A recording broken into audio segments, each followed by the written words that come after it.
ఏదైతే మాట విషయంలో తప్పిపోకుండా ఎవరైతే ఉంటారో వారిలో లోపం అనేది ఉండదు, లోపము లేని వారే ఉంటారు. ఆ తరువాత తన సర్వ శరీరమును తన స్వాధీనములో ఉంచుకొనగల శక్తి అనేది అతనికి వస్తుంది. నువ్వు మాట తప్పి నువ్వు అనుకున్నది మనిషితో కాదు, సేవకుడితో చెప్పలా, దేవుడితో నువ్వు మొక్కుబడిన తర్వాత దాన్ని గురించి విచారణ చేసిన ఎడల అది వానికి ఉరి అగును అని ఉంది సామెత.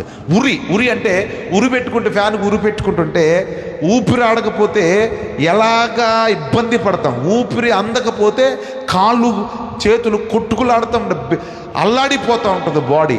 అలాంటి సమస్యలు నీ జీవితంలోకి వచ్చి నిన్ను ఊపిరి తీని, ఊపిరి పీల్చుకొని ఇప్పుడే అప్పు కడతావు, ఇప్పుడే అమ్మాయి అనుకుంటావు, ఈలోపు ఇంకో బిల్లు వచ్చేస్తుంది, ఊపిరి ఉండదు.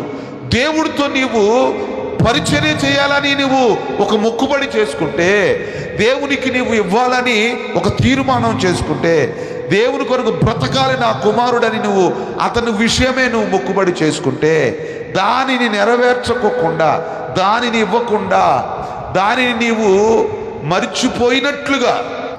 మర్చిపోయినట్లుగా చేసే ప్రతిదాన్ని బట్టి నీ జీవితం వంకర టింకరగా మారిపోయింది. ఆ వంకరి మార్గాలు సరళమవునుగాక.